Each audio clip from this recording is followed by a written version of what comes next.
Hello दोस्तों, स्वागत है आप सभी का द स्टडी अड्डा पर। और आज के daily PCS GK with current affair programme में हम डिस्कस करेंगे आज के महत्वपूर्ण प्रश्नों को। तो देखिए, जैसा कि इस कार्यक्रम में सबसे पहले मैं पूछता हूं आपसे एक प्रश्न। तो ये क्वेश्चन आपके सामने है। इस क्वेश्चन का उत्तर आपको जो है कमेंट बॉक्स में देना है कि अटुकल पोंगला त्योहार किस राज्य में मनाया जाता है। कल इसके बारे में हमने बात की थी। तो कल का प्रोग्राम अगर आपने ध्यान से देखा होगा तो आप जरूर इस क्वेश्चन का उत्तर कर पाएंगे। तो आपको इस प्रश्न का उत्तर जो है वो कमेंट बॉक्स में देना है और फिर हम शुरुआत करेंगे आज के प्रश्नों की। और आज के सभी प्रश्नों को देखेंगे और लास्ट में कुछ फैक्ट बेस्ड क्वेश्चन देखेंगे और अंत में एक और अभ्यास प्रश्न आपके लिए होगा। तो वीडियो को अंत तक पूरा देखिएगा। अब देखिए, पहला क्वेश्चन है। ये क्वेश्चन आपके सामने, कृष्णराज सागर झील हाल ही में बहुत चर्चा में है। कृष्णराज सागर झील तो ये किस राज्य में स्थित है, यही आपको बताना है। ये किस राज्य में है, तो बताइए क्या इसका सही उत्तर होगा। कृष्णराज सागर झील किस राज्य में है, तो ये है कर्नाटक में। अब ये चर्चा में क्यों आ गया है ये मामला, तो कर्नाटक का जो राजधानी है वो है बेंगलुरु। अब बेंगलुरु को गार्डन सिटी कहते हैं, वो अलग बात है। अभी बगीचों का शहर जो है बेंगलुरु को कहा जाता है, बट अब जो बेंगलोर चर्चा में है वो है पानी के संकट की वजह से। अब जल संकट इतना गहरा गया है कि वहां पर अब अल्टरनेट दिन पे पानी दिया जा रहा है। कुछ इलाकों में, बहुत सारे इलाकों में जो है एक दिन छोड़ करके एक दिन पानी की सप्लाई मिल पा रही है। ऐसा क्यों हुआ कि ग्राउंड वाटर लेवल जो है वो काफी गिर गया है कर्नाटक का। ये बहुत चिंताजनक विषय है, इस चीज को आप समझिए। हमारे और भी शहर ऐसे संकट पे जो है बिल्कुल कगार पर बैठे हैं, जहाँ कभी भी किसी समय इस तरह के दौर से गुजरना पड़ सकता है कि पानी के लिए एक हाहाकार मच जाएगा। ऐसी कंडीशन है कई जगह। जब क्योंकि पहले कभी बहुत सारी झीलें हुआ करती थी बेंगलोर के आसपास, और अब वो बहुत कम झीलें बची हैं। शहर की जो है पानी की आपूर्ति खतरे में है। कावेरी नदी का जल नहीं मिल पा रहा है, सही से सप्लाई नहीं हो पा रही है। उसको लेकर के सरकारें अभी कदम उठा रही हैं, जो भी उठाएं। पानी के टैंकर की कीमत बहुत ऊपर चली गई, यहाँ तक कि आप देखिए कि एक दिन स्कूल, कुछ प्राइवेट स्कूल ने छुट्टी कर दी इस वजह से कि पानी की सप्लाई नहीं थी। तो ये कितना बड़ा संकट हमारे शहरों के सामने खड़ा है और ग्राउंड वाटर लेवल गिरता जा रहा है। ये खबरें देखो आप, ये खबरें देखो। प्राइवेट स्कूल ने अपने सारे कार्यक्रम जो है पोस्टपोन कर दिए, छुट्टियां कर दी कुछ जगह। वाटर क्राइसिस इतना हो गया कि जो पानी के टैंकर के प्राइस हैं वो 3,000 2,000 से बढ़ते बढ़ते 3,000 से ऊपर चले गए हैं। 2,850 तो यहाँ आप देख ही रहे हैं न्यूज में।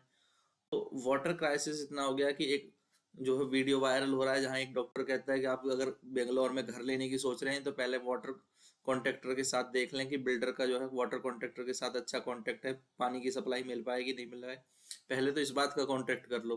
तो उन्होंने फ्रस्ट्रेशन में जो भी बोला है वो वीडियो वायरल हो रहा है। अब ये चीजें इतनी बढ़ गई हैं कि पहले कावेरी का पानी मिलना बंद हुआ, फिर झीलें बहुत कम हो गई। वाटर लेवल बेंगलोर का कई सालों से चर्चा में है कि बहुत लो पे है वाटर लेवल।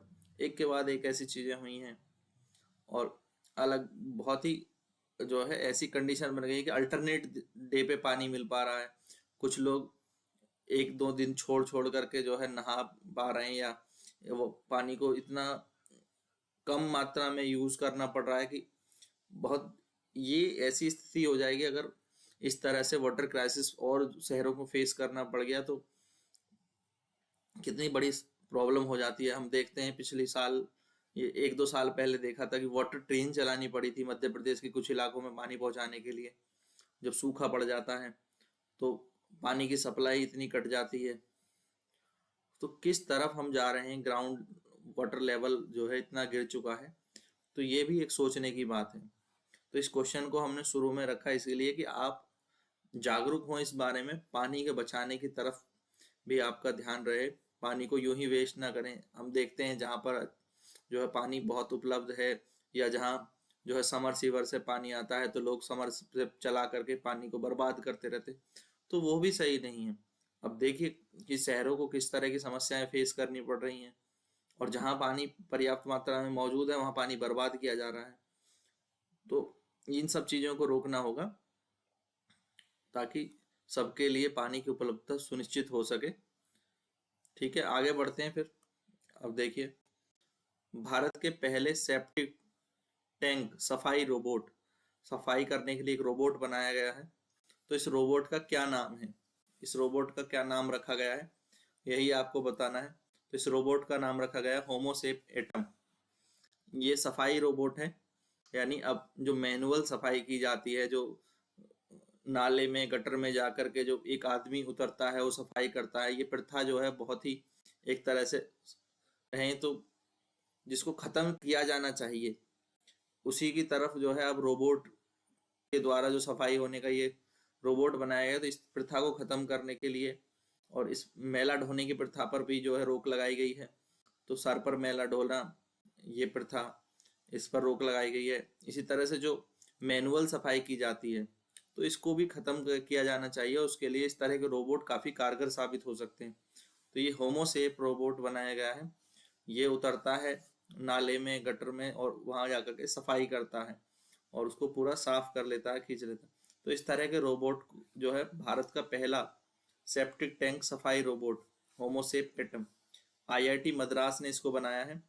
आईआईटी मद्रास का एक स्टार्टअप है सेलिनास, तो सेलिनास के द्वारा इसको बनाया गया। तो ये बहुत जरूरी चीज है और जो स्टार्टअप सेलिनास है वो इसी तरह के कामों में जो है वो टेक्नोलॉजी को डेवलप करने का काम करता है। अब विश्व एनजीओ दिवस 2024, तो इसका क्या विषय रखा गया था विश्व एनजीओ दिवस 2024 का? तो सतत भविष्य के निर्माण में एसडीजी हासिल करने में एनजीओ की भूमिका, ये इसका विषय रखा गया।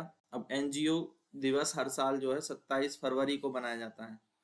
27 फरवरी को मनाया क्यों जाता है कि मॉरिस लायर्स और स्केडमेनिस, ये एक सोशलिस्ट सामाजिक व्यक्ति थे और ये इंटरप्रेनर भी थे, मॉरिस लायर्स, स्केडेमिनिस। तो इन्होंने 2009 में विश्व एनजीओ दिवस मनाने की बात कही कि विश्व एनजीओ दिवस मनाया जाना चाहिए और 2014 से यूएन, यूरोपियन संघ और अंतर्राष्ट्रीय संगठनों ने इसको मान्यता देते हुए 2014 से ऑफिशियली ढंग से वैश्विक लेवल पर यह मनाना शुरू किया गया विश्व एनजीओ दिवस। तो कब मनाते हैं? हर साल 27 फरवरी को मनाते हैं। फ्लेटिटियो, फ्लेटिटियो ये किस देश के प्रधानमंत्री बने हैं? तो ये फ्लेटिटियो हैं, ये एक छोटे से देश तुवालू, तुवालू के प्रधानमंत्री बने। ये इतना छोटा देश है कि इसकी कुल आबादी 6,500 के आसपास है और ये जो इसकी राजधानी है वो है फुनाफुती, एक प्रवाल द्वीप है, कोरल रीफ से घुरा हुआ एक आइसलैंड है और जिस पर जो है तुवालू की राजधानी स्थित है। यहाँ 6,025 लोग रहते हैं, इसकी जनसंख्या। तो यह देश सबसे ज्यादा जनसंख्या वाला प्रवाल द्वीप है। अगर ये जो इस देश का जो सबसे बड़ा जो शहर है या द्वीप है वो फुनाफुती है ही, और फुनाफुती में 6,025 लोग रहते हैं और यहीं पर इनकी आधी से ज्यादा आबादी जो है यहीं निवास करती है।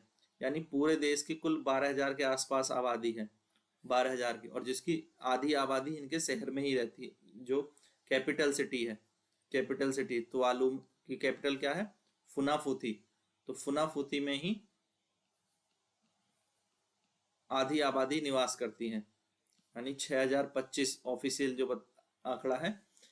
तो थोड़ा बहुत आगे पीछे होता रहता है ऑफिशियल आंकड़ा, तो किसी एक निश्चित वर्ष में लिया गया होता है, उसके बाद जो है तो हम मान लेते हैं कि अभी 6,500-7,000 की आबादी जो है फुनाफुती शहर में रहती होगी और 12-13 हजार की आबादी इस पूरे देश की है जिसके प्रधानमंत्री बने हैं फ्लैटिटियो।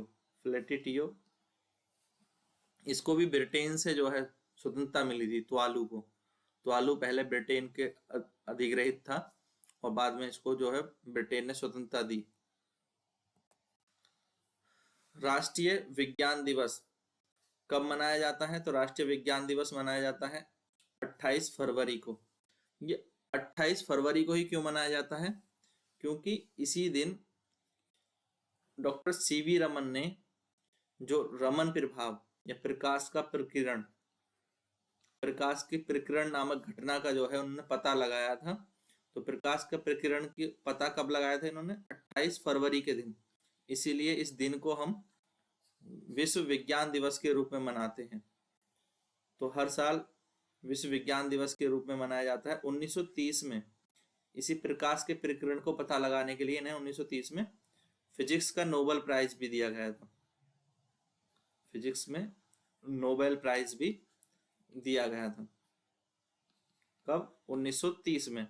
और ये पुरस्कार पाने वाले ये पहले भारतीय वैज्ञानिक थे नोबेल पुरस्कार पाने वाले। जो इन्होंने खोज की थी उसे आप रमन प्रभाव के नाम से जानते हैं।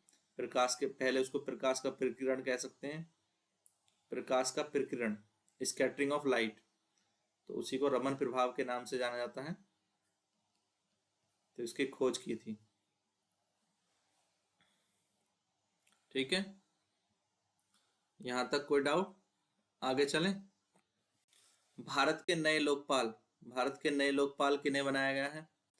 तो भारत के नए लोकपाल बने हैं A.N. खानविलकर। A.N. खानविलकर कौन है? A.N. खानविलकर जो है ये सुप्रीम कोर्ट के एक्स जस्टिस हैं, यानी पूर्व न्यायाधीश, सुप्रीम कोर्ट के पूर्व न्यायाधीश। इनको बनाया गया है लोकपाल। पहले थे पिनाकी चंद्र घोष, पीसी घोष। अब पीसी घोष भारत के पहले लोकपाल थे।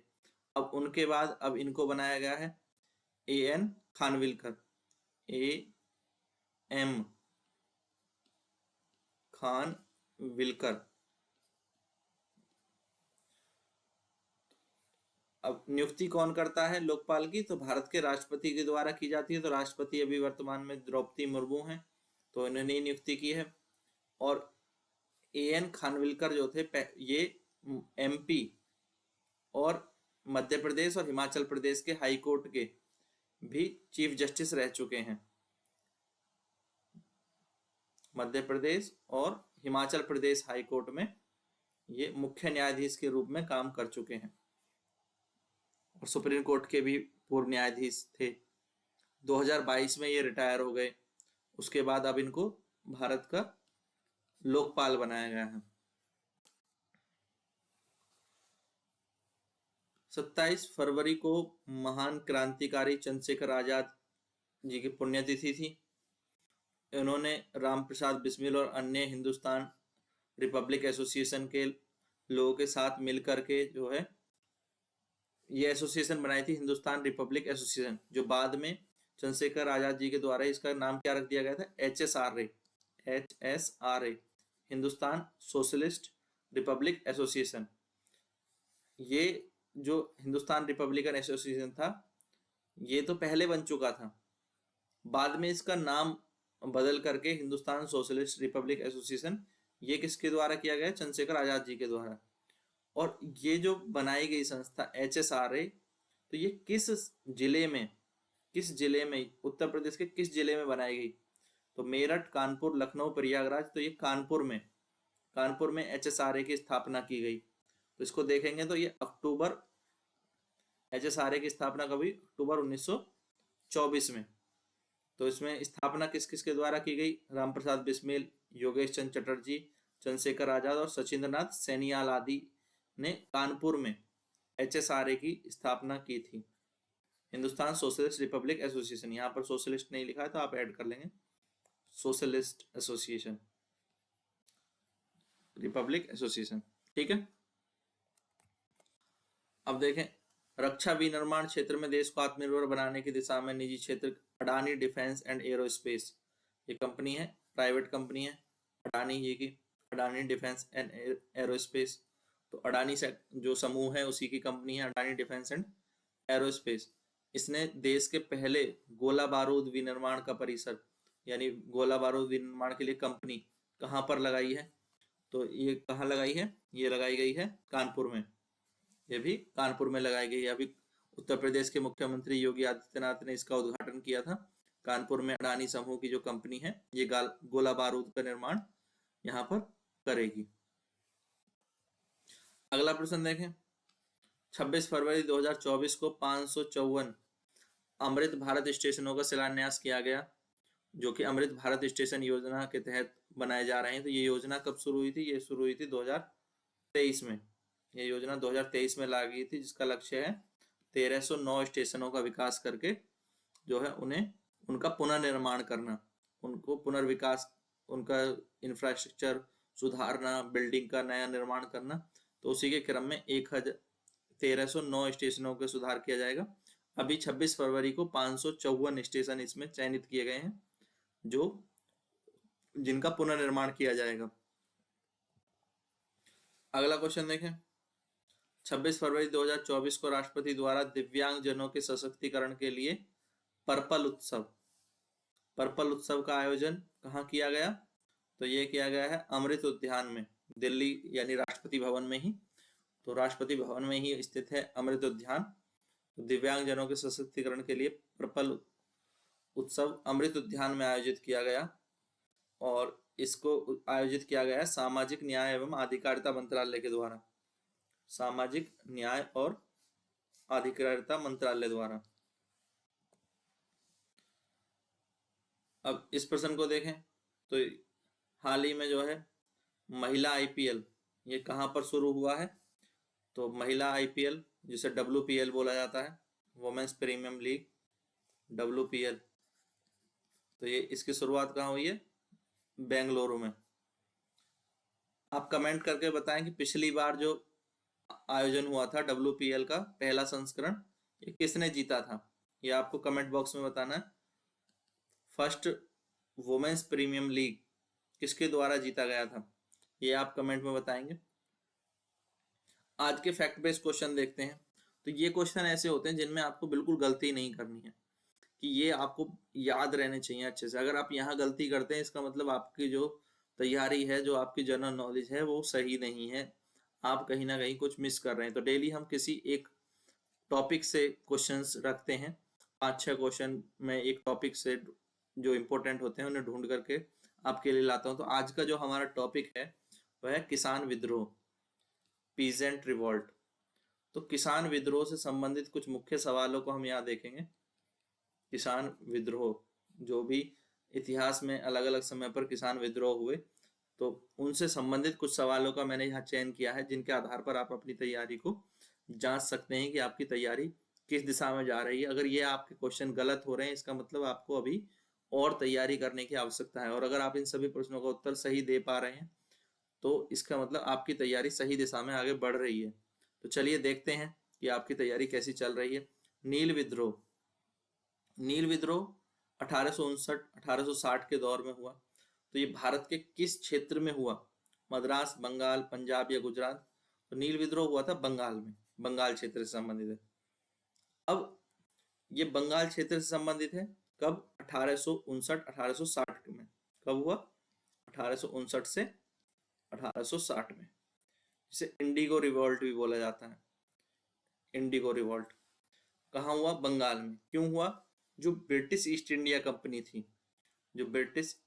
कंपनी थी, उसके द्वारा जो शोषण किया जा रहा था, जबरदस्ती नील की खेती करवाई जा रही थी, जो उन पर थोपी जा रही थी नील की खेती।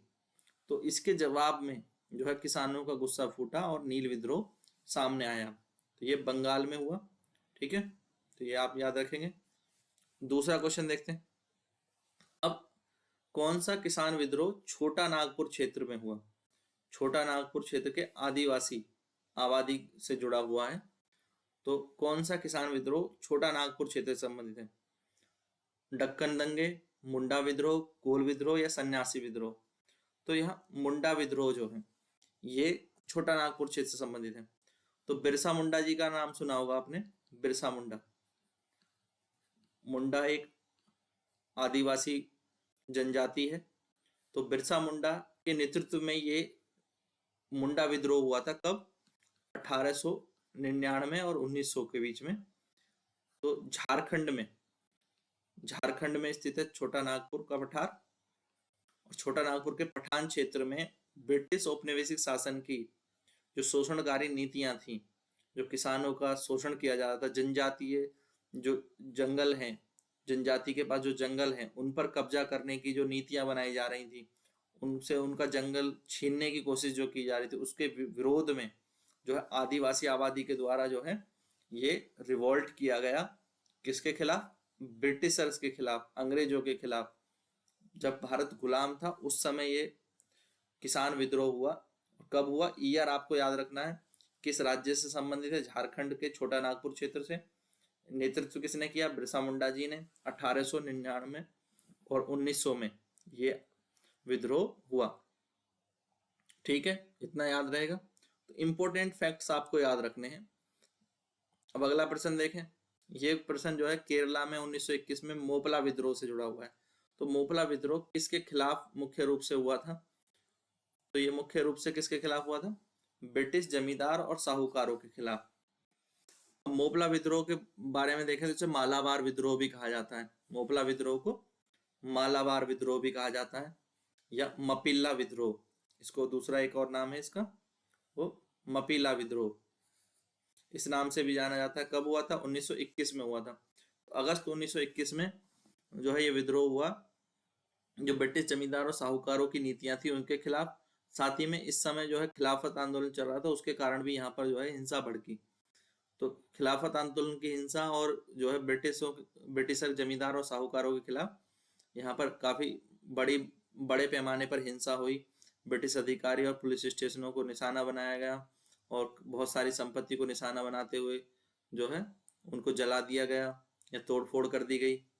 बाद में फिर अंग्रेजों ने जो है इसको दबाने के लिए सैन्य बल का प्रयोग किया और बहुत क्रूर तरीके से जो है इस विद्रोह को दबाया गया, जिसमें काफी लोगों की जानें भी गईं। तो केरल में 1921 में जो मोपला विद्रोह है ये बहुत इंपॉर्टेंट है, अक्सर एग्जाम्स में पूछा जाता है। तो मोपला विद्रोह जो है केरल से संबंधित है और 1921 जो है इसका टाइम पीरियड हो जाएगा, अगस्त 1921 में ये हुआ था। अगला देखें तो कौन सा किसान आंदोलन गांधीवादी अहिंसा के सिद्धांत से प्रभावित था? तो गांधीवादी अहिंसा के सिद्धांत से प्रभावित था, तो ये सीधे आप बता सकते हैं। तो गांधी जी का जो पहला आंदोलन था भारत में वो कौन सा था? चंपारण का सत्याग्रह। चंपारण सत्याग्रह कब हुआ? 1917 में। तो 1917 में गांधी जी ने बिहार में जो बिहार के किसान थे उनके साथ मिलकर के तीन कठिया प्रणाली के खिलाफ, अंग्रेजों ने जो तीन कठिया प्रणाली शुरू की थी और जबरदस्ती जो नील की खेती करवाई जा रही थी और नील की खेती करने के लिए किसानों को मजबूर किया जा रहा था, जिससे ना तो उनको सही से कीमत मिल पाती थी, उनका शोषण होता था।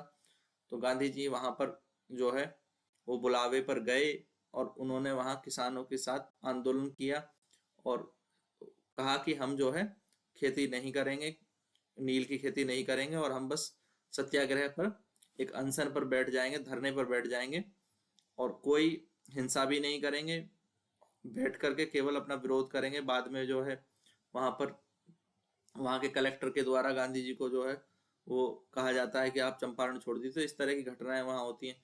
फिर लोग सत्याग्रह करते हैं तो फिर उनसे वो मुकदमा वापस ले लिया जाता है 2-3 दिन तक। जब लोग पूरी अदालत को घेर लेते हैं तो वो सारा घटनाक्रम भी है। तो यहाँ अहिंसावादी सिद्धांतों के साथ चंपारण का सत्याग्रह कैसे जो है सफल होता है और अंग्रेज अपनी जो है ये तीन कठिया प्रणाली और जबरदस्ती नील की खेती उगाने से पीछे हट जाते हैं। तो उसके लिए ये आंदोलन जाना जाता है चंपारण सत्याग्रह।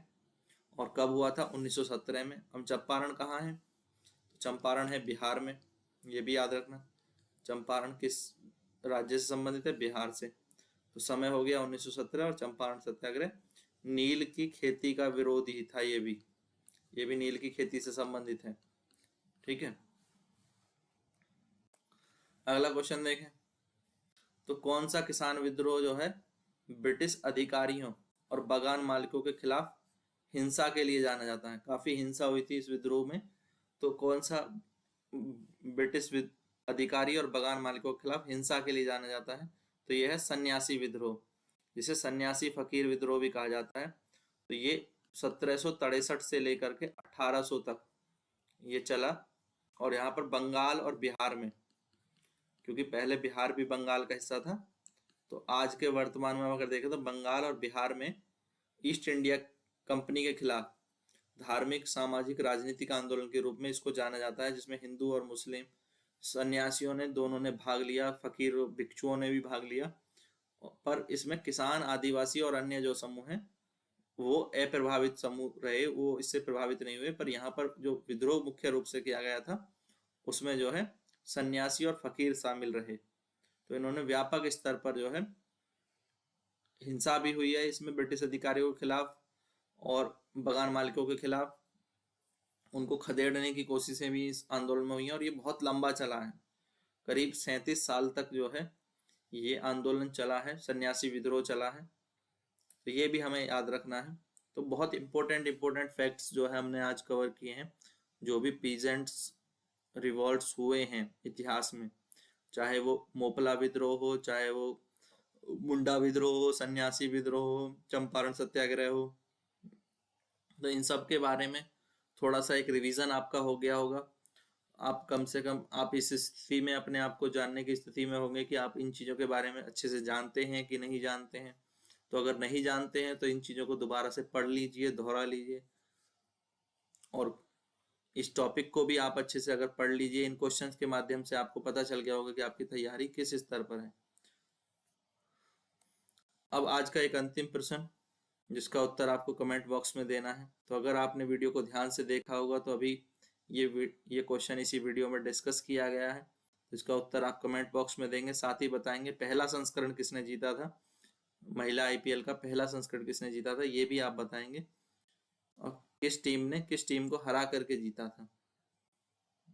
ठीक है, तो आज का ये वीडियो यहीं तक था। वीडियो पसंद आए तो लाइक जरूर कर दें, शेयर कर दें, और अपने कमेंट करना ना भूलें। जो भी आपको सही लगता है, गलत लगता है, आप क्या देखना चाहते हैं, आपको और क्या आपकी तैयारी में और किस तरह से हेल्प की जा सकती है, सब कुछ बताएं, और चैनल को सब्सक्राइब करना ना भूलें। Thank you, thanks for watching.